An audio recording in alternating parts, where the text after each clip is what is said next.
আমার ভাইয়ের আম্মা আয়েশা সিদ্দিকা রাদিয়াল্লাহু তাআলা আনহা বলেছেন, নবীজি যতদিন পর্যন্ত বেঁচে ছিলেন আল্লাহর নবীকে আমি আয়েশা আগে কোনোদিন সালাম দিতে পারি নাই। সর্বপ্রথম নবীজি আমাকে সব সময় আগে সালাম দিতে। আপনি সালাম দিলে পরে তো স্ত্রী শিখবে, ঠিক কিনা বলেন? তবে মা বোনদের দায়িত্ব হলো স্বামী ঘরে আসার সাথে সাথে স্বামীকে আগে সালাম দিতে হবে। 2 নাম্বার হলো স্বামীর শরীরের মধ্যে যে কোনো পোশাক থাক না কেন, শার্ট থাক, পাঞ্জাবি থাক, ফতুয়া থাক, যে কোনো পোশাক থাক না কেন, যখন স্বামী যখন বাহিরে থেকে ফিরে আসবে স্ত্রীর দায়িত্ব হলো স্বামীর জামার বুকের বোতামগুলো নিজের হাত দিয়ে খুলে দেবে। এটা করে নাকি? এটা তো থাকলো দূরের কথা, যদি এক গ্লাস পানি চান ক্লান্ত শ্রান্ত শরীর নিয়ে, অনেক স্ত্রী আছে মমতাজ মার্কা আমার ভাইয়েরা, তারা ডাক দিয়ে বলে পানি আছে নিয়ে খাও, যদি বেশি সমস্যা করো, বেশি চাপাচাপি করো, বেশি অত্যাচার করো, নারী নির্যাতনের মামলা দিয়ে 14 শিকের ভিতরে ঢুকায় দেব, 14 বছরেও আর কোনোদিন বের হতে পারবে না। এমন দজ্জাল মার্কা মহিলা জোরে বলেন তো আমাদের সমাজে আছে না? 2 নাম্বার আমল, স্বামীর জামার বোতামগুলো খুলে দিতে হবে। এরপরে আসেন 3 নাম্বার, আল্লাহর নবী বলেছেন মহিলারা চোখের ভিতরে সুরমা লাগাবে। জোরে বলেন তো কি লাগাবে? শুধু মহিলারাই লাগাবে তা নয়, সুরমার উপকারিতা সম্পর্কে আল্লাহর নবী বলেছেন যে সমস্ত নারী পুরুষরা চোখের মধ্যে সুরমা লাগাবে ওদের চোখের দৃষ্টি কোনোদিন কমে যাবে না, চোখের ব্যাধি হবে না, চোখের কোনো সমস্যা হবে না। সুরমা লাগানোর বরকতে আল্লাহ পাক আজীবন পর্যন্ত চোখের দৃষ্টি শক্তি, চোখটাকে সুস্থ রাখবে। আর স্ত্রীরা যদি, মহিলারা যদি চোখের ভিতরে সুরমা লাগায়, আল্লাহর নবী বলেছেন ওই চোখের দিকে যখন স্বামী তাকায় আল্লাহ পাক আরশে আজিম থেকে দৃশ্য দেখেন। স্বামী স্ত্রী মুআমালাতের ক্ষেত্রে আল্লাহ রাব্বুল আলামিন এত মহব্বত পয়দা করে দেন, যতদিন পর্যন্ত স্বামী স্ত্রী বেঁচে থাকবে এই মহব্বত কোনোদিন নষ্ট হবে না। এরপরে আসেন 4 নাম্বার, মহিলারা যে আমলটা করবে সেটা হলো হাতের ভিতরে মেহেদি লাগানো। হাদিস বিশারদগণ বলেছেন মেহেদি লাগানোর অর্থ হলো সাজুগুজু করা। মহিলারা সাজুগুজু করবে হলো স্বামীর সামনে, ঠিক কিনা বলেন? কিন্তু দুঃখের বিষয় আমাদের মা বোনেরা কোরআন হাদিস না জানার কারণে স্বামীর সামনে তো সাজুগুজু করে না, সাজুগুজু করে হলো গ্রামীণ ব্যাংকে যখন টাকা তুলতে যায়, আশাতে যখন টাকা তুলতে যায়, এনজিওতে যখন টাকা তুলতে যায়, ব্যাংকে যখন টাকা তুলতে যায়, ঠোঁটের মধ্যে লিপস্টিক লাগায়া বান্দরের পাছার মতো মুখটা লাল করে অফিসারের সামনে যে দাঁড়ায়, বলো অফিসার সাহেব আগে তো ঋণ দিতে চেয়েছিলেন 5,000, এখন চেহারাটা দিয়ে দেবেন 10,000। কথা বলেন ঠিক কিনা? আমার মা বোনেরা খবরদার, খবরদার, আপনার চেহারা কখনো পরপুরুষের সামনে প্রদর্শন করবেন না। চেহারা দেখানোর ভয়াবহতা সম্পর্কে আল্লাহ নবী বলেছেন আদ-দায়ুসু লা ইয়াদখুলুল জান্নাতা, যে সমস্ত মহিলারা মাথার চুল ফেলে ঘুরে বেড়ায়, আছে না নাই? বুকে কাপড় ছাড়া ঘুরে বেড়ায়, ওড়না গায়ে দেয় না, আবার মাথার চুলগুলো ঢাকে না, চেহারাটাকেও ঢাকে না, পর্দা করে না। আল্লাহর নবী বলেছেন ওই সমস্ত মহিলারা হলো দায়ুস। আর দায়ুসু লা ইয়াদখুলুল জান্নাতা, দায়ুসরা কখনোই আল্লাহর জান্নাতে প্রবেশ করতে পারবে না। মা বোনদের জন্য যাদের বিয়ে হয়েছে তাদের চেহারাগুলো শুধুমাত্র তার স্বামীর জন্য খাস। 14 শ্রেণীর মাহরাম মানুষ আছে যাদের সামনে আমার ভাইয়েরা এই খোলামেলা অবস্থায় বলতে আপনি চেহারাটা প্রদর্শন করতে পারবেন, এহা ব্যতীত অন্য কোনো পুরুষের সামনে চেহারা দেখানো জায়েজ না। আছে নাকি বলে? এই 4টা আমল মহিলা যদি করতে পারে স্বামী কোনোদিন হাতছাড়া হবে না। এরপরে আসে 4টা কারণে স্ত্রীকে মারতে পারবেন। 1 নাম্বার, স্ত্রী যদি নামাজ না পড়ে। 2 নাম্বার, স্ত্রী যদি পর্দা না করে। 3 নাম্বার, স্ত্রী যদি রোজা না রাখে। 4 নাম্বার, স্ত্রী যদি পর্দা আমানতের খেয়ানত করে। এই 4টা রোগের ঔষধ হলো মার। ভিন্ন কোনো কারণে স্ত্রীকে মারা জায়েজ না। তরকারিতে লবণ কম হয়েছে কেন, আজকে ভাতটা নরম হইল কেন, আবার ভাতটা শক্ত হইল, বিজামালিহি হাসনাত জামিউ খিসালিহি सल्लू अलैहि तहज्जुদের যায় না মাঝে মরণ দিও প্রভু আমার ইকামতে দ্বীনের পথে কবুল করে নিও আমায় বালাগাল উলা বিকামালিহি কাশাফাত দুজা বিজামালিহি হাসনাত জামিউ খিসালিহি সাল্লু আলাইহি মাঝে মাঝে মনে হয় কিসের আনন্দ কিসের এত হাসি উল্লাস মাঝে মাঝে মনে হয় কিসের আনন্দ কিসের এত হাসি উল্লাস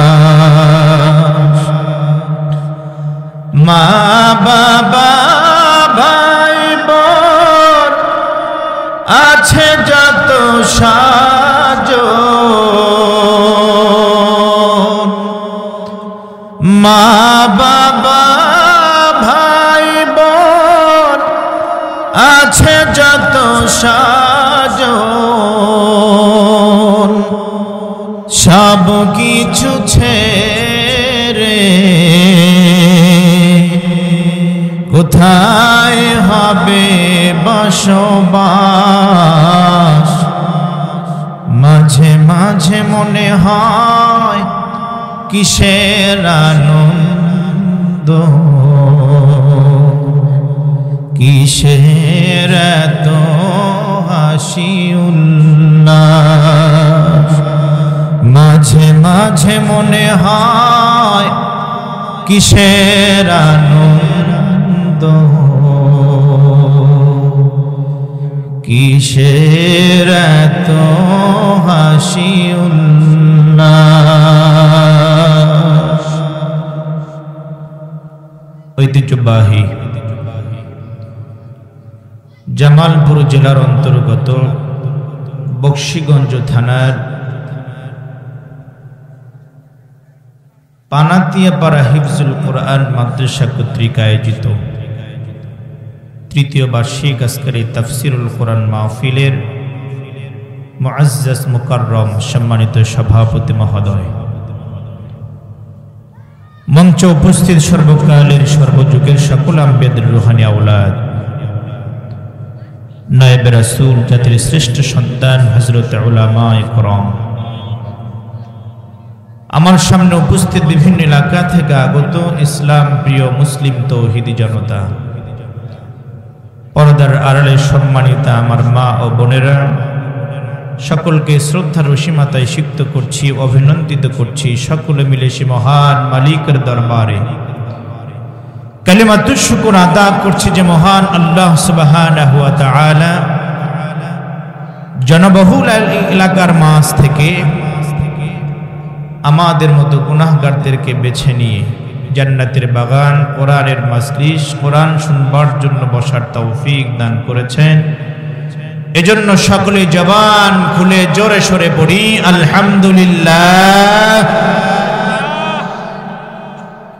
লক্ষ কোটি দরুদ ও সালাম বর্ষিত হোক বিশ্ব মানবতার মুক্তির কান্ডারি সাইয়্যিদুল আম্বিয়া রাহমাতাল লিল আলামিন, শাফিউল মুজনাবিন, বিশ্ব নবী জনাব মুহাম্মদ মুস্তাফা সকলে পড়ুন সাল্লাল্লাহু আলাইহি ওয়াসাল্লাম। সম্মানিত প্রিয় হাজিরিন, আজকের এই মাহফিলে আমরা আসতে পেরে খুশি না বেজার?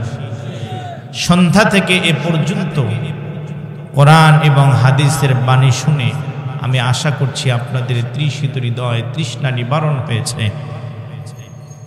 খুব অল্প সময় আমি আপনাদের সামনে কথা বলবো। গভীর রাত যখন গভীর হয়ে যায়, চোখে যখন ঘুম চলে আসে, তখন ওই মানুষটার সামনে যদি আঙ্গুরের শরবত দেওয়া হয় সেটা তার ভালো লাগবে না, ঠিক কিনা বলেন? আমি আপনাদের ধৈর্য তো ঘটাবো না, খুব অল্প সময় আপনাদের সাথে কথা বলবো। আমি মুসাফির মানুষ, আমি আপনাদেরকে নিয়ে দোয়া করে এখান থেকে বিদায় নিতে চাই। শেষ পর্যন্ত আজকের এই মাহফিলে থাকতে কে কে রাজি আছে একটু দু হাত তুলে আমার আল্লাহকে দেখাই তো ভাই, লিল্লাহে তাকবীর। এতগুলো মানুষ আপনারা একসাথে যদি নারায়ে তাকবীর আল্লাহু আকবারের স্লোগানটা যদি দিতে, এর চেয়ে কয়েক গুণ আওয়াজ বেশি হতো, ঠিক কিনা বলেন? নারায়ে তাকবীর আল্লাহু আকবারের স্লোগান দিলে পরে ঈমানদারের ঈমানি শক্তি বেড়ে যায়, কাফের বেঈমান মুশরিকদের কলিজার ভেতরে আগুন লেগে যায়। কথা বলেন ঠিক কিনা? আমার ভাইরা, যার সামনে যতটুকু ফাঁকা জায়গা আছে, কোরআনের মাহফিলের একটা আদব আছে, কোনো ভাইকে দ্বিতীয়বার যেন বলতে না হয়। মেহেরবানি করে জিকিরের সাথে সাথে একটু ফাঁকা জায়গাগুলো পুরা করে বসি। লা ইলাহা লা ইলাহা ইল্লাল্লাহ, লা ইলাহা লা ইলাহা লা ইলাহা লা ইলাহা ইল্লাল্লাহ, লা ইলাহা লা ইলাহা ইল্লাল্লাহ মুহাম্মাদুর রাসূলুল্লাহ। সকলে বলুন সাল্লাল্লাহু আলাইহি ওয়াসাল্লাম। সম্মানিত সুধী, আজকে আমরা এখানে কি শুনতে এসেছি? একটু আওয়াজ দিয়ে বলেন, কি শুনতে এসেছি? আল্লাহ পাকের কালাম। আল্লাহর আসমানের নিচে জমিনের উপরে এর চাইতে দামি কিতাব আর একটাও কি আছে? আরো জোরে বলতে হবে, আছে। মুকাম্মাল নিজামে হায়াত, কমপ্লিট কোড অফ লাইফ। মানুষের জীবন পরিচালনা করবার জন্য যা কিছু দরকার সব কথা কোথায় আছে? আরো জোরে বলতে হবে। সন্দেহ হয় আপনাদের?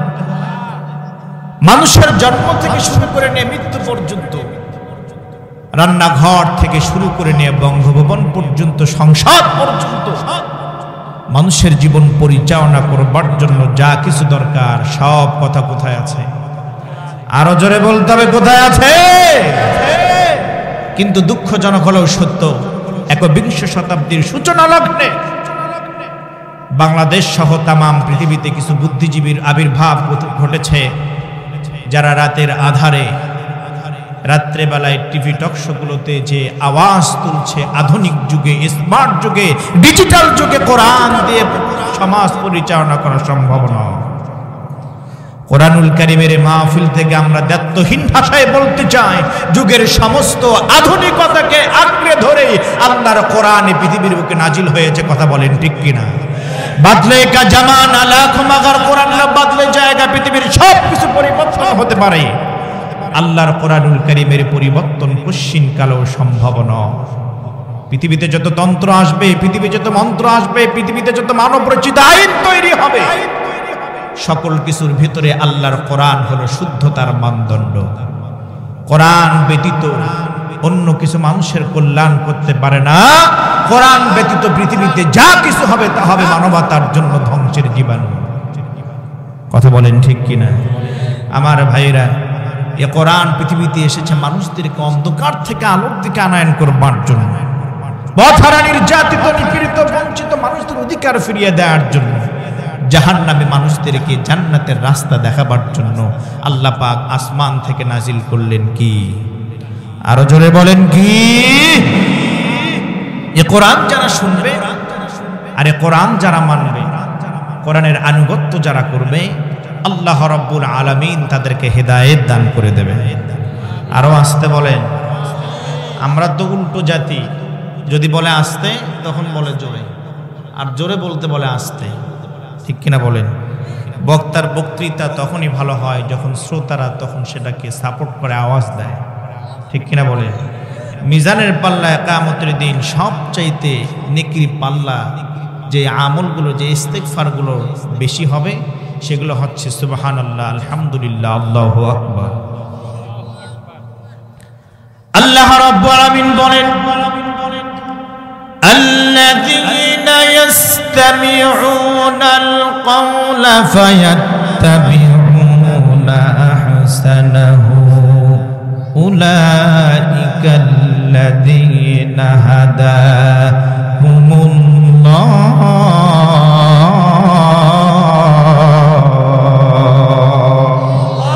আরো জোরে বলতে হবে আল্লাহু আকবার।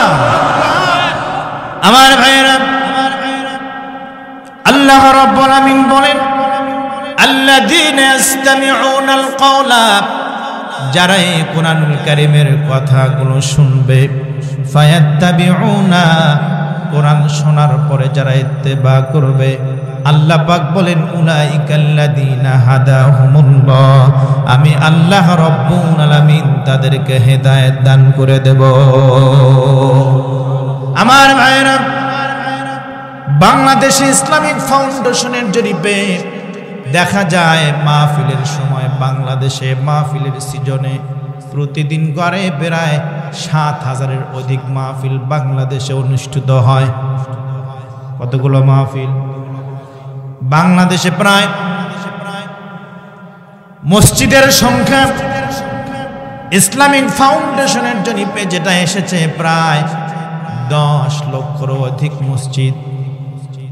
আমার ভাইয়েরা, এই 10 লক্ষ মসজিদ থেকে প্রতিদিন মুয়াজ্জিনের কণ্ঠে আজান শোনা যায়, আবার জুমার দিনে মসজিদের ইমামের জবান থেকে মসজিদের খুতবা শোনা হয়। মাহফিলের সিজনগুলোতে ৭,০০০-এর অধিক মাহফিল বাংলাদেশে অনুষ্ঠিত হয়। আমার ভাইয়েরা, এই যে কোরআনের প্রচার প্রসার, কোরআন আমরা শুনি, কিন্তু দুঃখের বিষয় হলো আমাদের বাস্তব জীবনে কোরআন আমরা মানতে রাজি না। কোরআন কি আপনারা মানেন? একটু পরীক্ষা হয়ে যাক। চুরি করলে পরে হাত কেটে দাও, জোরে বলেন তো কারাই? আরো জোরে বলেন। এটা কি আমরা মানি? এটা আমরা জানি, কিন্তু মাগার এটা আমরা মানি না। আমার ভাইয়েরা, জিনা করলে পরে নারী পুরুষ যদি বিবাহিত হয়ে যায়, তাদেরকে সংসার করে দাও, দুনিয়া থেকে বিদায় করে দাও। জোরে বলেন তো কারাই? এই ঘটনা আমরা জানি, এই আয়াত আমরা জানি, এই বিধান আমরা জানি, কিন্তু এই বিধান না মানার কারণে আজকে বাংলাদেশে চুরি বন্ধ হয় নাই, ঘুষ বন্ধ হয় নাই, জেনা বন্ধ হয় নাই। কথা বলেন ঠিক কিনা? শুধু কোরআন শুনলে হবে না, কোরআন মানতে হবে, ঠিক কিনা বলেন?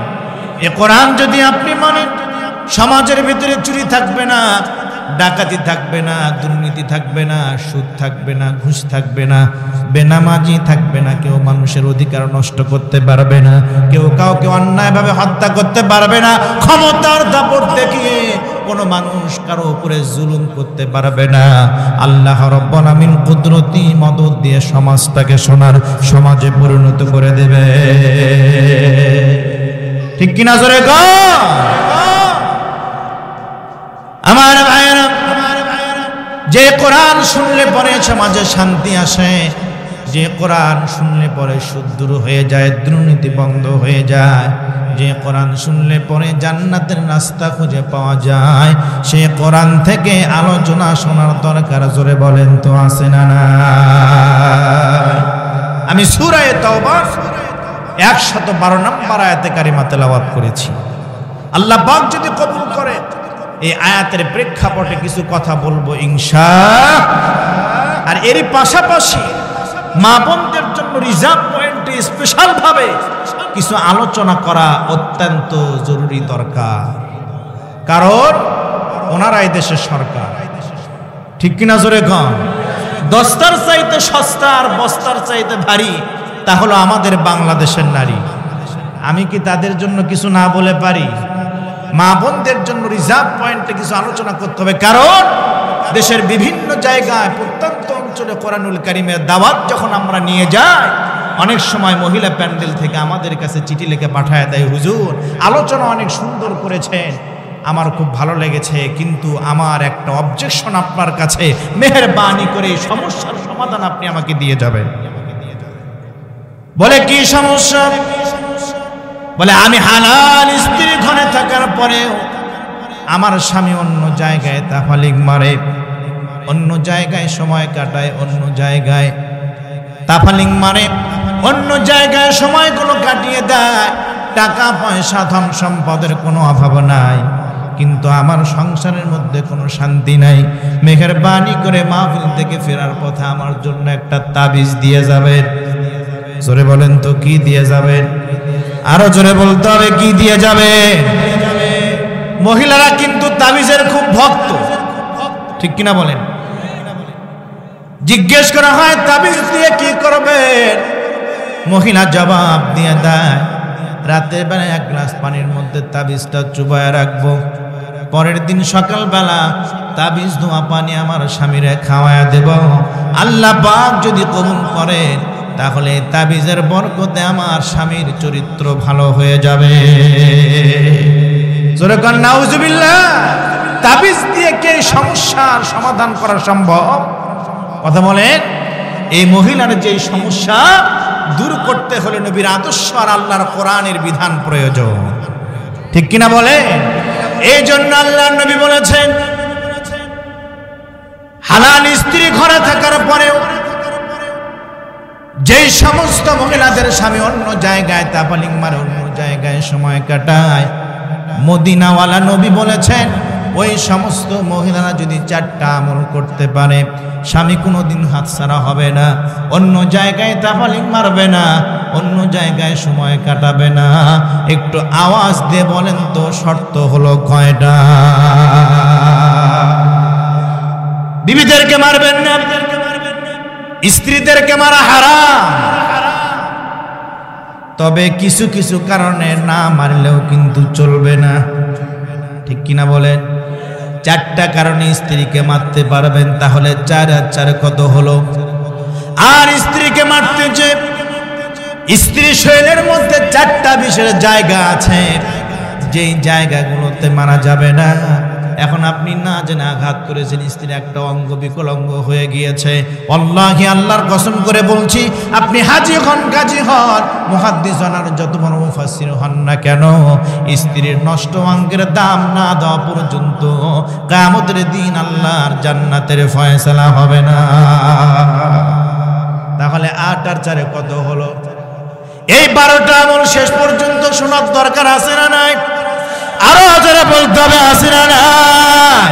কেন শুনতে হবে? কারণ একাকী বিজয় হয়নি কভু, একাকী বিজয় হয়নি কভু, পুরুষের তরবারি শক্তি দিয়েছে, সাহস দিয়েছে শক্তিময়ী নারী।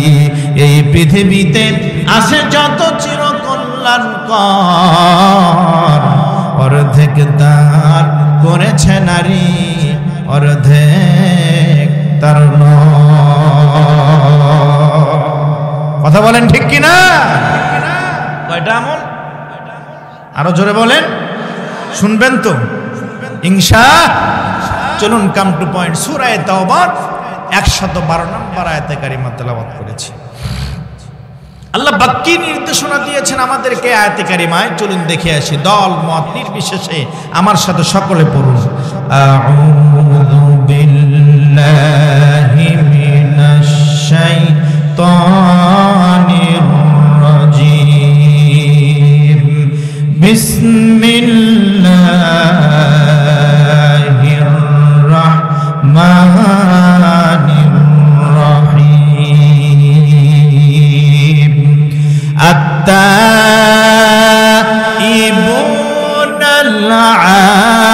আবিদুনাল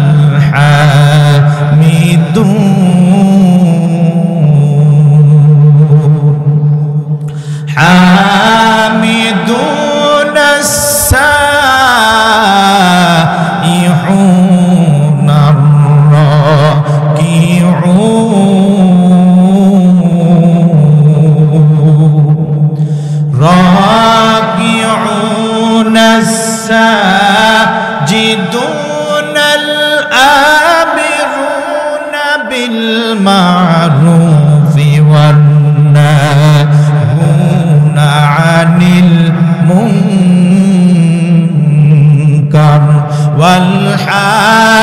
হাফিজুনা লিহুদুদিল্লাহি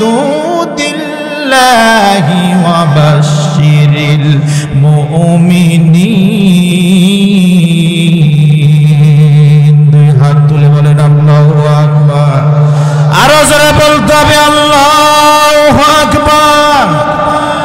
ক্ষমা পাবে তারা, মাপ পাবে তারা, জান্নাতে যাবে তারা যারা দুনিয়ার বুকে মুমিন হওয়ার জন্য, মুত্তাকি হওয়ার জন্য, জান্নাতি মানুষ হওয়ার জন্য আল্লাহ রাব্বুল আলামিন সূরা তাওবার 112 নম্বর আয়াতে কারিমায় 9টা গুণাবলীর কথা বলেছেন। এই 9টা গুণাবলী কোন মানুষের ভিতরে, কোন মুসলমানের ভিতরে যদি পরিলক্ষিত হয়, নিঃসন্দেহে এই লোকটা হবে খাঁটি মুমিন। আল্লাহ পাক সুসংবাদ দিয়ে দেন, লোকটাকে আল্লাহ পাক জান্নাতের মেহমান বানায় নিবে। কয়টা আমল? আরো জোরে বলেন। 9টা আমল। 1 নম্বর আমল আল্লাহ পাক বলেন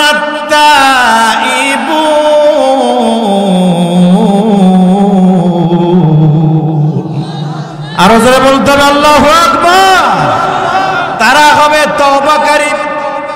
জোরে বলেন তো কি কারী? আরো জোরে বলতে হবে কি কারী? তওবাটা হলো আরবি শব্দ, বাংলায় বলা হয় প্রত্যাবর্তন করা, ফিরে আসা। ও মুসলমান, আমাদেরকে ফিরে আসতে হবে ইসলামের দিকে, আমাদেরকে ফিরে আসতে হবে কোরআনের দিকে, আমাদেরকে ফিরে আসতে হবে নবীর আদর্শের দিকে। কারণ হলো শুধু ঘোষ আর ব্যভিচার, অন্যায় আর অবিচার, নারী ধর্ষণ আর মানুষ খুনে কাঁদছে বাংলার এ জমিন। বিদায় হতে চলেছেন নবীজির রক্তে মাখা দিল। মুসলিম মোরা ঘুমিয়ে পড়েছি, মুসলিম মোরা ঘুমিয়ে পড়েছি, বিবেকে ঝুমছে তালা, রক্ত মোদের শিথিল হয়েছে, পাপে অন্তর কালা। আসছে পথে আধার নেমে, আসছে পথে আধার নেমে, তাই বলে কি রইবি থেমে। বারে বারে জ্বালবি বাতি, হয়তো বাতি জ্বলবে না, তাই বলে কি ভীরুর মতো বসে থাকলে চলবে না। আমি মুসলিম, আমি সংগ্রামী, আমি চির রণবীর, আল্লাহকে সারা কাউকে মানি না, লিল্লাহি তাকবীর। কষ্ট হয়। কয়টা আমল? আরো জোরে বলেন। 1 নাম্বার, তারা হবে, আরো জোরে বলেন, তারা হবে তওবাকারী। কোন মানুষ যদি দিল থেকে ইখলাসের সহিত যদি তওবা করে, কায়িমুনা বাক্যে, আল্লাহ জীবনে আর কোনোদিন নামাজ ছেড়ে দেব না, আর কোনোদিন ঘুষ খাবো না, আর কোনোদিন জিনা করব না, আর কোনোদিন অন্যায় কাজ করব না। আল্লাহ পাক বলেন, তওবাকারী বান্দার চোখের পানি নাকের ডগায় আসার আগে আল্লাহ রাব্বুল আলামিন বান্দার তওবা কবুল করে না। আল্লাহ পাক তার বান্দাকে এত ভালোবাসেন, এত মুহাব্বত করেন। আল্লাহর নবীর একজন সাহাবী রাস্তা দিয়ে হেঁটে যাচ্ছেন, যাইতে যাইতে রাস্তার মাঝখানে কিছু পাখির বাচ্চা পড়ে থাকতে দেখলেন। পাখির বাচ্চা পড়ে থাকতে দেখে আল্লাহর নবীর সাহাবী পাখির বাচ্চাগুলো হাতের ভিতরে নিয়েছেন। হাতের ভিতরে পাখির বাচ্চাগুলো নেওয়ার সাথে সাথে সাহাবী খেয়াল করে দেখে এই পাখির বাচ্চার মা গুলো কোথায় থেকে যেন ছো মেরে চলে এসেছে। বারবার আমার রাস্তাটা আটকে দেয়, উদ্দেশ্য হলো পাখির বাচ্চাগুলো আমি যেন অন্যত্র নিয়ে যেতে না পারি। এই দৃশ্য দেখে আমি আশ্চর্য হয়ে গিয়েছি, চিন্তা করেছি প্রাণী জগতের সন্তানের প্রতি মায়ের কত মহব্বত। দৃশ্যগুলো দেখানোর জন্য পাখির বাচ্চাগুলো নিয়ে মসজিদের নববীতে হাজির হয়ে গেছি। আল্লাহর নবীকে ডেকে বলেছি, পয়গম্বর দেখেন এই পাখির বাচ্চাগুলো রাস্তায় পড়ে থাকতে দেখে আমি যখন পাখির বাচ্চাগুলো হাতের ভিতরে নিয়েছি, ওর মা এসে বারবার আমাকে আঘাত করেছে, আমি যেন পাখির বাচ্চাগুলো অন্যত্র নিয়ে যেতে না পারি। প্রাণী জগতে সন্তানের প্রতি মায়ের কত মহব্বত, আমি আশ্চর্য হয়ে গিয়েছি। আল্লাহর নবী সাহাবীকে ডেকে বলেন, ও আমার সাহাবী শোনো, প্রাণী জগতে সন্তানের প্রতি মায়ের কত মহব্বত, তুমি আশ্চর্য হয়ে গিয়েছো। এর চাইতে লক্ষ কোটি গুণ মহব্বত বান্দার প্রতি আল্লাহ রাব্বুল আলামিনের। আল্লাহর নবী ডেকে বলেন, একজন বেদুইন উট নিয়ে মরুভূমির ভিতরে চলতেছে, চলতে চলতে বেদুইনটা ক্লান্ত হয়ে পড়েছেন। বিশ্রাম নেওয়ার জন্য একটা খেজুর গাছের ছায়ায় তিনি বসে পড়েছেন। বিশ্রাম নিতে যে বেদুইন ঘুমিয়ে পড়েছেন। ঘুম থেকে উঠে থাকে যেই জায়গায় তার উটটা বেঁধে রেখেছিল সেই জায়গাতে তার উটটা নাই। বলো তো দেখি বেদুইনটা কেমন পরেশান হয়ে যাবে। আল্লাহর নবীর সাহাবী ডেকে বলতেছে, পয়গম্বর, উট হলো মরুভূমির জাহাজ, উট হারিয়ে গিয়েছে, এর চাইতে পরেশানির তো আর কিছুই থাকতে পারে না। আল্লাহর নবী ডেকে বলেন, লোকটা চিন্তা করতে করতে দূরে তাকিয়ে দেখে তার যে উটটা হারিয়ে গিয়েছিল সেই উটটা তার দিকে ফিরে আসতেছে। বলো তো দেখি লোকটা কেমন খুশি হয়ে যাবে। আল্লাহর নবী সাহাবী ডেকে বলতেছেন, পয়গম্বর, হারানো উট ফিরে পেয়েছে, এর চাইতে খুশির তো আর কিছুই থাকতে পারে না। মদিনাওয়ালা নবী বলেন, ও আমার সাহাবীরা শোনো, কোন নাফরমান বান্দা যখন দিন থেকে, ইসলাম থেকে, কোরআন থেকে যখন দূরে চলে যায় আর নিজের ভুল বুঝতে পেরে তওবা করে বান্দা যখন মসজিদে এসে আল্লাহর দরবারে সিজদা দেয়, উট হারানো ব্যক্তি উট পাওয়ার পরে যেমন খুশি হয়ে যায়, নাফরমান বান্দা আল্লাহর দরবারে সিজদা দিলে আমার আল্লাহ রাব্বুল আলামিন এর চাইতেও বেশি খুশি হয়ে যায়। আমার ভাইরা, বান্দা যে কোনো সময় তওবা করলে পরে কবুল। দুইটা সময় বান্দার তওবা কখনোই কবুল হবে না। একটা হলো বাদাল গরগরা, বান্দা যখন মালাকুল মউত যখন হাজির হয়ে যায়, রূহটা কবজ করার আগে দেখবেন যে বান্দার গলার ভিতরে গর গর কিছু শব্দ হয়, ঠিক কিনা বলেন? আল্লাহর নবী বলেছেন এই সময় যদি বান্দা তওবা করে তওবা কখনোই কবুল হবে না। আর একটা হলো কিয়ামতের দিন আগে আল্লাহ পাক রব্বুল আলামিন সমস্ত আমলের দরজাগুলো, তওবার দরজাগুলো বন্ধ করে দেবেন। সেই সময় বান্দা যদি তওবা করে সেই তওবা আমার আল্লাহ রব্বুল আলামিন কবুল করবে না। এই দুইটা সময় ব্যতীত বান্দা যখনই তওবা করবে তওবা কবুল। তবে তওবা কবুল হওয়ার জন্য দুইটা শর্ত আছে। একটা নাম্বার শর্ত হলো যে গুনার ব্যাপারে তওবা করবে ওই গুনার দ্বিতীয়বার করা যাবে না। আর একটা শর্ত হলো যে গুনার ব্যাপারে তওবা করবে, তওবা করার ওই গুনাহ করার ক্ষমতা তার থাকতে হবে। তার মানে হলো একজন সরকারি চাকরিজীবী যতদিন পর্যন্ত সরকারের চেয়ারে বসে চাকরি করেছে, তার টেবিলটাও ঘুষ খেয়েছে, চেয়ারটাও ঘুষ খেয়েছে, পকেট খেয়েছে, হাত খেয়েছে, পা খেয়েছে, মুখ খেয়েছে, ঠিক কিনা বলেন? চাকরি থেকে রিটায়ারমেন্ট হওয়ার পরে রিটায়ারমেন্টের টাকা দিয়ে হজ করে আসার পরে মসজিদে সামনের কাতারে বসে আল্লাহর কাছে তওবা করতেছে, আল্লাহ আর কোনোদিন আমি ঘুষ খাবো না। আচ্ছা বলেন তো, ওকে আর ঘুষ কেউ দেবে? তার মানে ওর তওবা করা না করা সমান, ঠিক কিনা বলে? আর একজন বৃদ্ধ মানুষ, 90 বছরের বৃদ্ধ মানুষ, ওই বৃদ্ধ মানুষ যদি তওবা করে, আল্লাহ আমি আর কোনোদিন জিনা করব না, বলেন তো দেখি ওই বুড়া মানুষের জিনা করার কোনো ক্ষমতা আছে নাকি? বলেন আছে নাকি? মাল মেডিসিন সব তো ফিউজ, ঠিক কিনা বলেন? তার মানে ওই বুড়া মানুষের তওবা করা না করা সমান। যে গুনার ব্যাপারে তওবা করবেন ওই গুনাহ করার ক্ষমতা আপনার থাকতে হবে। ওই গুনাহ করার ক্ষমতা থাকার পরেও যদি আপনি গুনাহ থেকে বেঁচে থাকতে পারেন, আল্লাহ রাব্বুল আলামিন ওয়াদা দিয়েছেন আপনার তওবা কবুল। তাহলে এক নাম্বার গুনাহবলী কি হবে? কথা বলেন, তারা হবে তওবাকারী। জোরে বলেন তো কি কারী? 12টা আমলের কথা মনে আছে? তাহলে এক নাম্বার, আরো জোরে বলেন। এরপরে আসেন 2 নাম্বার করতে হবে। জোরে বলেন তো কয়টা? 1 নাম্বার, আপনার স্বামী ডাক্তার হোক, ইঞ্জিনিয়ার হোক, যে কোনো পেশাজীবী হোক না কেন, কর্মস্থল থেকে কিংবা মাঠ থেকে, ক্ষেত থেকে, খামার থেকে যখন কাজ করে বাড়িতে ফিরে আসবে, স্বামীকে দেখার সাথে সাথে স্ত্রীর দায়িত্ব হবে স্বামীকে সালাম দেওয়া। আপনাদের স্ত্রী নাকি আপনাদেরকে সালাম দেয়? দেয় কি? আচ্ছা আপনাদেরকে দেয় না, আপনারা কি দেন? আপনারা দেন? আমার ভাইয়েরা, অনেক পুরুষ মানুষ মনে করে আমি কেন সালাম দেব, আমি তো হলাম স্বামী আর ওই হলো আমার বউ, ঠিক কিনা কন? আমি তো আর উপরে আছি, এরকম বলে না, এরকম মনে করে, চিন্তা করে এরকম।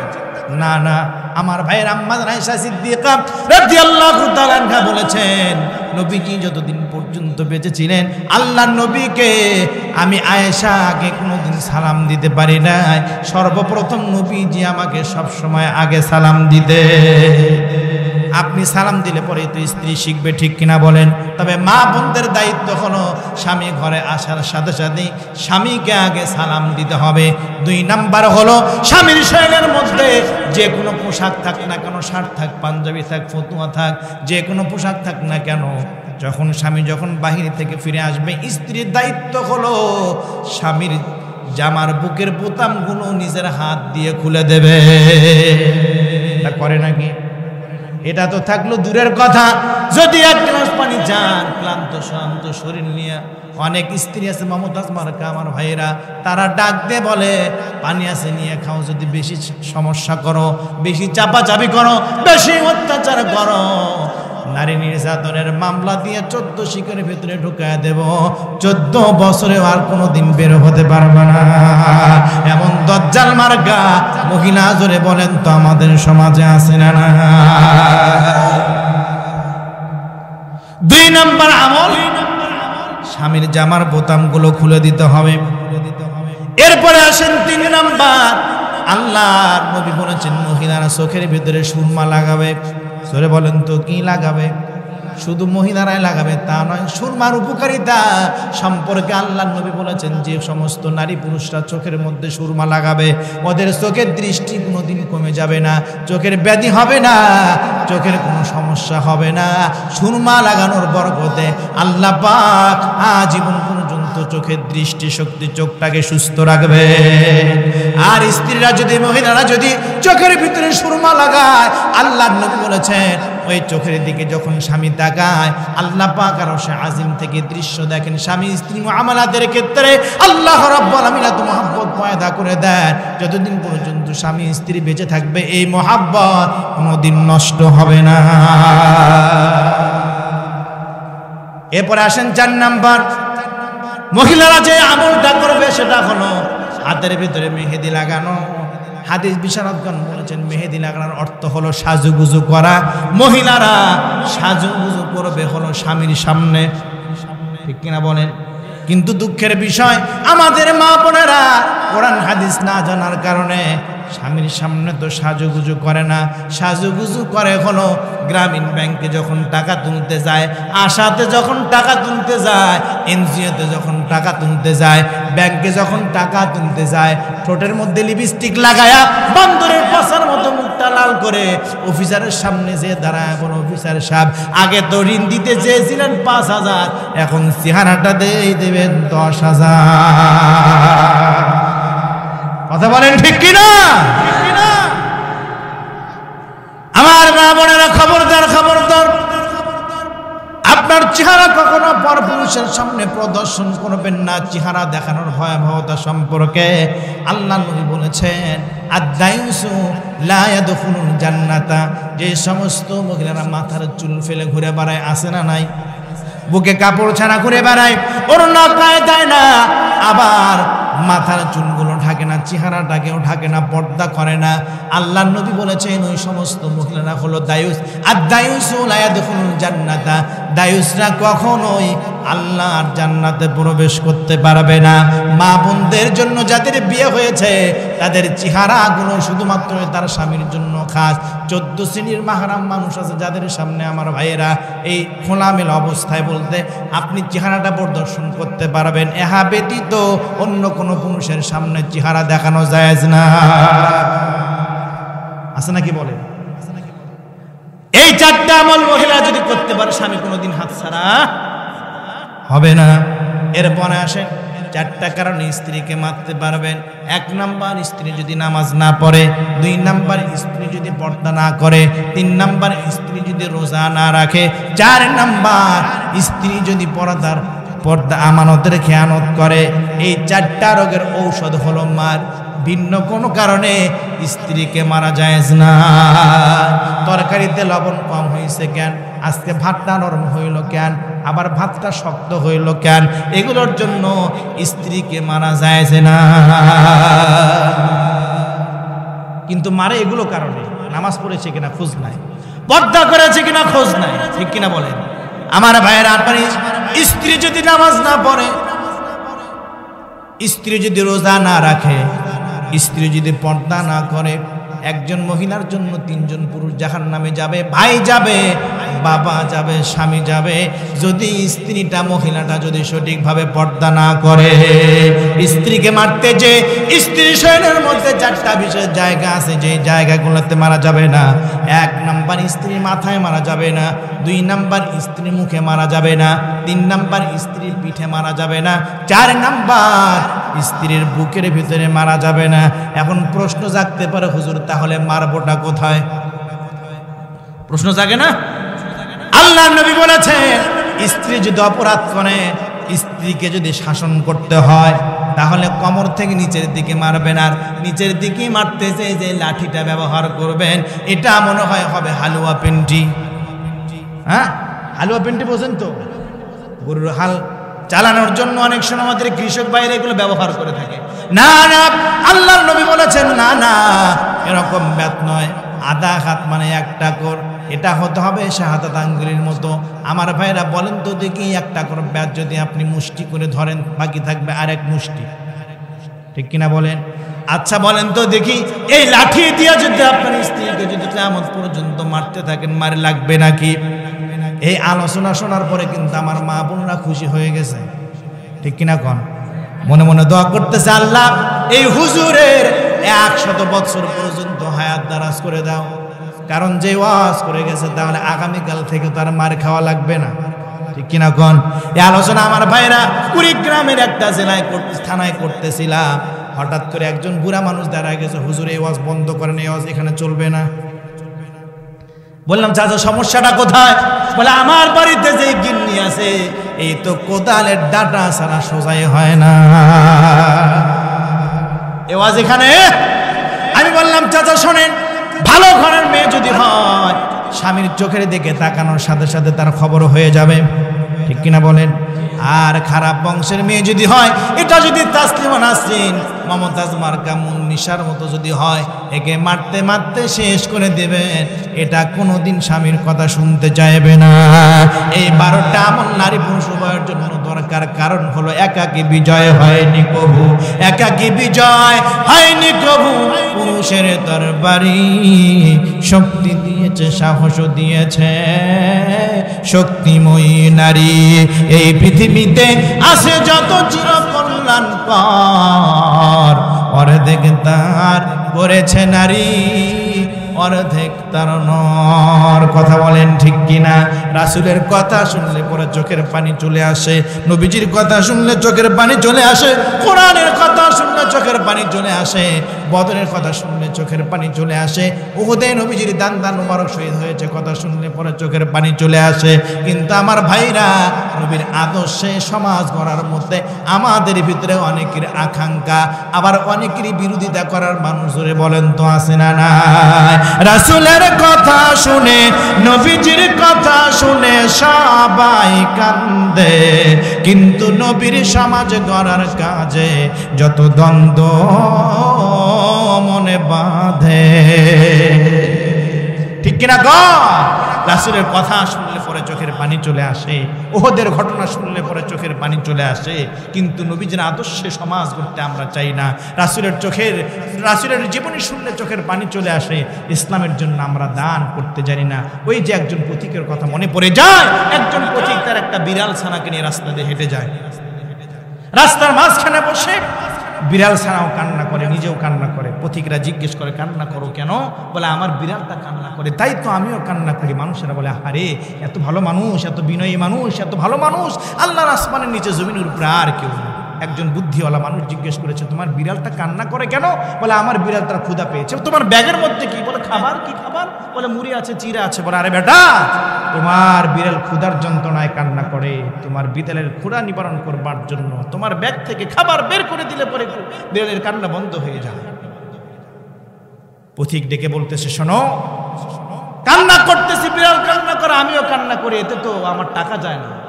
টাকা যায়?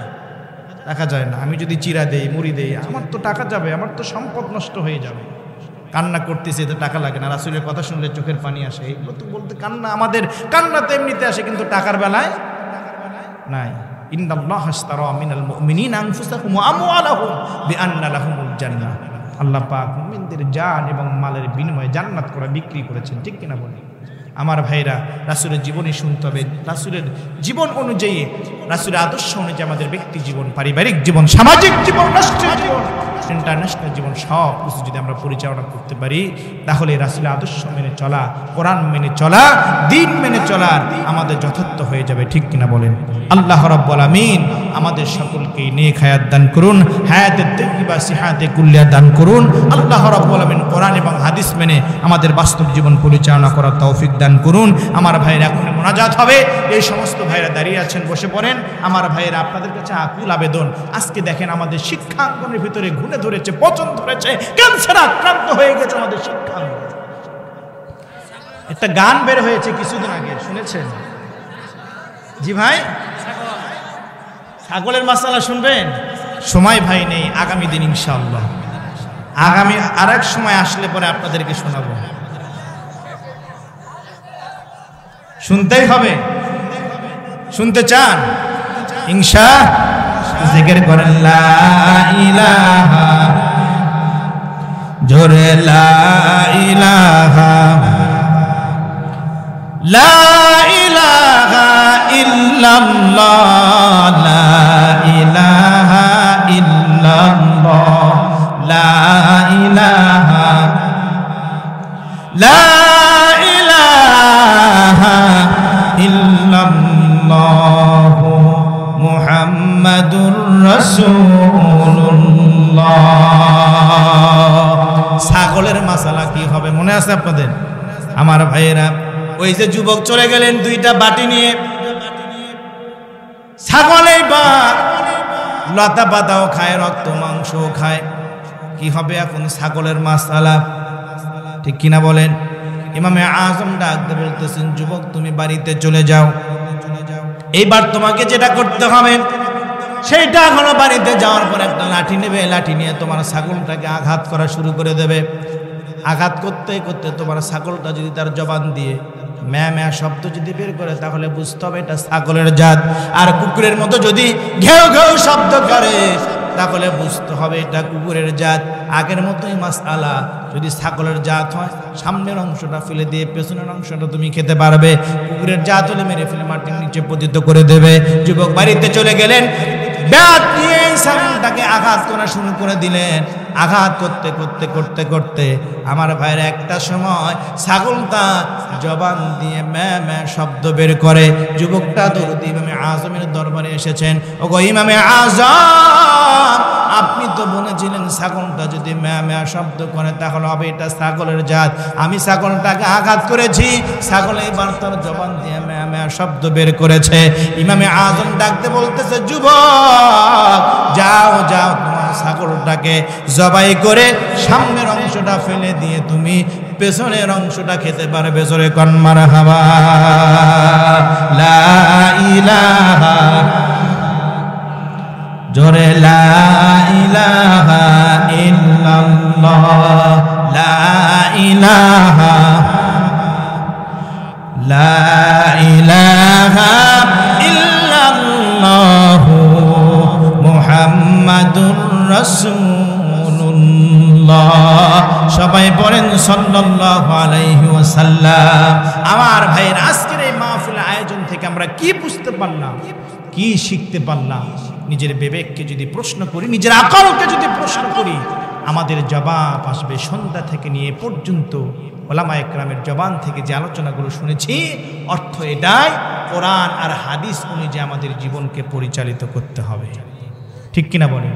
এর বাহিরে শান্তি পাওয়ার কোনো জায়গা আছে কি বলেন? পৃথিবীতে যত বিপ্লব ঘটেছে, কার্ল মার্কস এসেছে, দুনিয়া থেকে বিদায় হয়ে গিয়েছে, বিপ্লব তার কোনো কাজে আসে নাই। লেনিন চলে আসছে, বিপ্লব ঘটানোর চেষ্টা করেছে, লেনিন দুনিয়া থেকে বিদায় হয়ে চলে গিয়েছে, তার নেতৃত্ব শেষ হয়ে গিয়েছে, পৃথিবীতে শান্তি আসতে পারে নাই। সাউথ আফ্রিকার ম্যান্ডেলা মরে গেল, শেষ হয়ে গেল, পচে গেল, তার নেতৃত্ব শেষ হয়ে গেল। ভারতের গান্ধী মরে গেল, পচে গেল, শেষ হয়ে গেল, নেতৃত্ব শেষ হয়ে গেল। বাংলাদেশে শেখ মুজিব মরে গেল, পচে গেল, নেতৃত্ব শেষ হয়ে গেল। জিয়াউর রহমান মরে গেল, পচে গেল, নেতৃত্ব শেষ হয়ে গেল। এরশাদ চাচা মারা গেল, পচে গেল, নেতৃত্ব শেষ হয়ে গেল। কিন্তু এই পৃথিবীর পূর্ব আকাশে যতদিন পর্যন্ত সূর্য উঠবে, পশ্চিম আকাশে যতদিন পর্যন্ত সূর্য ডুববে, আল্লাহর নবীর নেতৃত্ব কোনো দিন শেষ হবে না। ঠিক কিনা জোরে গা? নবীজির নেতৃত্ব মানলে আসবে শান্তি। আর নবীর এই শিক্ষা, কোরআনের শিক্ষা মাদ্রাসা ব্যতীত অন্য কোথাও আছে? আমি যে প্রসঙ্গ বলতেছিলাম, আমাদের শিক্ষাঙ্গন তো শেষ। উচিত কথা বলতে গেলে তো আমার ভাইরা সমস্যা, ঠিক কিনা বলেন? উচিত কথা বলতে গেলে সমস্যা। আজকে তো আমাদের কথা বলা বাক স্বাধীনতা নাই। উচিত কথা বলতে গেলে সমস্যা, হক কথা বলতে গেলে সমস্যা। হক কথা বলার কারণে আমাদের আকাবিররা আজকে জেলখানার ভিতরে বন্দী। ঠিক কিনা জোরে গা? আমার ভাইরা, পরিস্থিতি খারাপ, বেশি কিছু বলতে চাই না, শুধু আপনাদেরকে বলতে চাই, এই যে আমাদের শিক্ষাঙ্গনে, এই যে দেখেন ব্যাংকের মতো কিরকম করে লাফানো শিখায় এই শিক্ষকদেরকে, এগুলো নাকি আমাদের বাচ্চাদেরকে শিখাবে? বলেন তো দেখি, এই শিক্ষা, আলু ভর্তা করানোর শিক্ষা, ধান লাগানোর শিক্ষা, বিছানা বিছানোর শিক্ষা, এগুলো দিয়ে সমাজ কোনোদিন পরিবর্তন সম্ভব? একজন মানুষকে, একটা মেয়েকে জন্মের পর থেকে মা কিভাবে তার সংসারটা পরিচালনা করে, প্র্যাকটিক্যালি সে সংসারই শিখতে পারে। ঠিক কিনা বলে? এটা আবার স্কুল কলেজে শেখানোর কোনো দরকার নেই। আমার ভাইরা, আমাদের সমাজে যদি পাপ মুক্ত সমাজ করতে চাই, অপরাধ মুক্ত যদি সমাজ আমরা করতে চাই, আমার ভাইরা, ইসলাম শিক্ষা ব্যতীত কোশ্চিনকালও সম্ভবপর। আপনি আজকে আশ্চর্য হয়ে যাবেন, অ্যারাবিক শিক্ষা আজকে এত ইমপ্রুভ করেছে, এত ডেভেলপ হয়ে গিয়েছে, বাংলা, ইংরেজি, অঙ্ক সব শেখানো হয়। ঢাকা বিশ্ববিদ্যালয়ের মতো জায়গা, এশিয়া মহাদেশের অক্সফোর্ড যাকে বলা হয়, সেখানে পরীক্ষা দিতে যে 1 থেকে 10 পর্যন্ত মাদ্রাসা ছাত্রদের সিরিয়াল। ঠিক কিনা বলেন? আছেন এখানে যারা আছেন, বিজ্ঞ মানুষ আছেন, আমার ভাইরা দেখবেন 1 থেকে 10 পর্যন্ত মাদ্রাসার ছাত্রদের সিরিয়াল, অন্য কোনো তার টাইমই নাই। এত মেধাবী হলো কেন আমার ভাইরা? কারণ কোরআনের একটা বরকত আছে। ঠিক কিনা বলেন? আমার ভাইরা, আজকে আমাদের, আপনি জেনারেল শিক্ষা আপনি আপনার সন্তানকে শিখাবেন না, আমি আপনাকে নিষেধ করছি না, কিন্তু একের ভিতরে যদি সব থাকে তাহলে আমার অন্য কোথাও যাওয়ার দরকারই পড়ে না। ঠিক কিনা বলেন? আপনি মাদ্রাসা ছাত্রের হাতে লেগে, এই যে দেখেন আপনার মৃত্যুর পরে একজন মানুষ আইনজীবী, বিজ্ঞ আইনজীবী, বিরাট বড় আইনজীবী, অ্যাডভোকেট হয়েছে, জানাজার নামাজের সময় ছেলেটা একেবারে চোখের পানি ছেড়ে দিয়ে কান্না করছে। মানুষের আশ্চর্য হয়ে গেছে, আহারে বাবা লেখাপড়া করে সার্থক করেছে, আজকে বাবা মারা গেছে, চোখের পানি ছেড়ে কান্না করছে। মানুষের এসে তাকে বুঝ দেয়, বাবা কান্না করো না, মানুষ তো যেতেই হবে। বলছে, চাচারা আমি তো আমার বাবা চলে গিয়েছে এই জন্য কান্না করছি না। বলে, কান্না করছো কেন? বলে, আমার বাবা আমাকে বিলেত থেকে পড়াশোনা করিয়েছে, বিদেশে আমাকে পড়াশোনা করিয়েছে, আমি এত ডিগ্রি অর্জন করেছি, বাংলাদেশের একজন আইনজীবী আমি, কিন্তু আজকে আমার বাবা দুনিয়া থেকে বিদায় হয়ে গেল, আমি আমার বাবার শেষ জানাজাটা আমি পড়াইতে পারলাম না, আমার শিক্ষা সব শেষ। এই শিক্ষার তো কোনো দাম নেই যে আমি আমার বাবার জানাজাটা পড়াইতে পারি। আল্লাহর নবী বলেছেন, কোনো মানুষ যদি ইমান নিয়ে যদি মৃত্যুবরণ করে আর তার জানাজা যদি তার সন্তান পড়ায়, বিনা হিসেবে আল্লাহ পাক তাকে জান্নাত দিয়ে দেবে। আপনি কোন শিক্ষা আপনার সন্তানকে দিলেন? আপনার টাকা, ধন, সম্পদ সব দুনিয়াতে পড়ে থাকবে। যদি আপনি একটা সন্তানকে যদি গড়ে যেতে পারেন, দিন শিক্ষা যদি দিতে পারেন, ইসলাম শিক্ষা যদি দিতে, আল্লাহি আমার ভাইরা স্বার্থের জন্য বলছেন, আপনি চিন্তা করে দেখেন, আরো 10টা শিক্ষা প্রতিষ্ঠান আপনি বিবেচনা করে দেখেন। মাদ্রাসা শিক্ষা এখন জাগতিক শিক্ষার সবচেয়ে ঊর্ধ্বে হচ্ছে মাদ্রাসা শিক্ষা, সবার উপরে, যেখানে ইংরেজি, অঙ্ক, বাংলা, আরবি সব এদের হাতের লেখা আপনি দেখলে অবাক হয়ে যাবে। এই জন্য আপনাদেরকে উদাত্ত আহ্বান জানাবো, আপনাদের একজন যোগ্য মুহতামিম আপনারা পেয়েছেন, মাদ্রাসার যারা দায়িত্বশীল আছেন, এলাকায় যারা দায়িত্বশীল আছেন, আমি আপনাদেরকে সাধুবাদ জানাই, মুবারকবাদ জানাই যে একজন যোগ্য মুহতামিমের হাতে আপনারা মাদ্রাসা উঠিয়ে দিতে পেরেছেন। আপনারা তাকে সাপোর্ট দিন, তাকে সহযোগিতা করুন, আপনারা তাকে উৎসাহিত করুন। ইনশাআল্লাহ এই মাদ্রাসা থেকে দেখবেন আপনার সুফল পেতে থাকবেন। আপনার সন্তান আপনার জানাজা পড়ানোর যোগ্যতা অর্জন করবে, আপনার সন্তান ইমামতি করার যোগ্যতা অর্জন করবে। বাহির থেকে এলাকায় বক্তা নিয়ে এসে আলোচনা করার দরকার নেই, আপনার সন্তানটা একজন বিশ্ববরণ্য আলেম হয়ে যাবে। ঠিক কিনা বলে? এই জন্য আমাদেরকে সহযোগিতা করতে হবে, সহযোগিতার হাত বাড়াতে হবে, অর্থ দিতে হবে, সহযোগিতা করতে হবে। কারণ মাদ্রাসার মসজিদগুলো সরকার থেকে কোনো বাড়তিভাবে কোনো বাজেট তেমন আসে না। আজকে দেখেন ইসলামিক ফাউন্ডেশন যারা শিক্ষকতা করছে, ইসলামিক ফাউন্ডেশনে তাদের বেতন হচ্ছে 5,000 টাকা। আর মন্দির শিক্ষা যারা করে, যারা শিক্ষক, তাদের বেতন হচ্ছে 14,000 টাকা। ইসলাম ফাউন্ডেশনের বেতন কত? আর দুর্গা আর মন্দির শিক্ষা কত? 14,000। শতকরা 95 মুসলমানদের দেশে আজকে আপনার অধিকার নিয়ে আপনি বাঁচবেন। আপনি দলমত যাই করেন না কেন, আমাদের পরিচিত মুসলমান, ঠিক কিনা বলে? আমার ভাইরা, কথা তো অনেক বলার ছিল, কিন্তু সময় স্বল্পতার কারণে আজকে বলা হলো না। আমি আপনাদের জামালপুরে দীর্ঘদিন থেকে, বয়স অল্প হলেও আমি প্রায় 2013 সাল থেকে জামালপুরে ঢুকেছি। 10 বছর প্রায় হয়ে গিয়েছে। জামালপুরে আনাচে কানাচে, মাদারগঞ্জ, সরিষাবাড়ি, মেলান্দহ, বিভিন্ন এলাকাতে অনেক প্রোগ্রাম করেছি। আপনাদের এলাকাতে নতুন এসেছি, আল্লাহ পাক যদি কবুল করেন আগামীতে ইনশাল্লাহ আবারও এই এলাকার কোথাও না কোথাও আপনাদের সাথে সাক্ষাৎ হয়ে যেতে পারে, ঠিক কিনা বলেন? সেই দিন প্রাণ খুলে, আসলে আমাদের ওলামা ইকরামদের একটা সংগঠন আছে যেখান থেকে বলা হয় যে এমন কিছু করা যাবে না, আপনি যদি হাজারো মাহফিলকে যদি এক পাল্লায় দেন আর ফজরের 2 রাকাত ফরজ নামাজ যদি এক পাল্লায় দেন, ফরজ নামাজ, ফজরের 2 রাকাত ফরজ নামাজের পাল্লাটা ভারী হয়ে যাবে। মাহফিলের কারণে যদি ফরজ নামাজ যদি আমাদের নষ্ট হয়ে যায়, যদি আমরা পড়তে না পারি, এই মাহফিলের কোনো নাম নেই, বরঞ্চ কর্তৃপক্ষ দোষী হয়ে যাবে। এই জন্য আমাদের যাতে, আপনারা এই যে এলাকার মানুষ, দিনমজুর মানুষ, খেটে খাওয়া মানুষ, আপনারা কাজ করেন, পরিশ্রমী গৃহস্থ মানুষ, আপনারা কাজ করতে হয়, ঠিক কিনা বলেন? যখন আমি তো শুরুতেই বলেছি, চোখে ঘুম চলে আসলে আঙ্গুরের রস শরবত দিলে পরে আমাদের ভালো লাগবে না। এই জন্য আপনাদেরকে উদাত্ত আহ্বান জানাবো, আপনারা আগামী 3 দিন থেকে মাহফিলগুলো করলে পরে আপনারা তাদেরকে বলবেন যে 12টার মধ্যে যেন শেষ হয়ে যায়। যতটুকু শুনবেন ভালো লাগবে, ঘুম পারবেন, ফজর নামাজ পড়বেন, আপনার জীবন আলোকিত হবে, জীবন সুন্দর হবে। এত আলোচনা শুনলেন, ফজর নামাজ পড়তে পারলেন না, আপনাদের কোনো লাভ নেই, ঠিক কিনা বলেন? আল্লাহ রাব্বুল আলামিন আমাদেরকে কবুল করুন, মাদ্রাসার দিকে সুনজর রাখবার তৌফিক দান করুন। কমিটিকে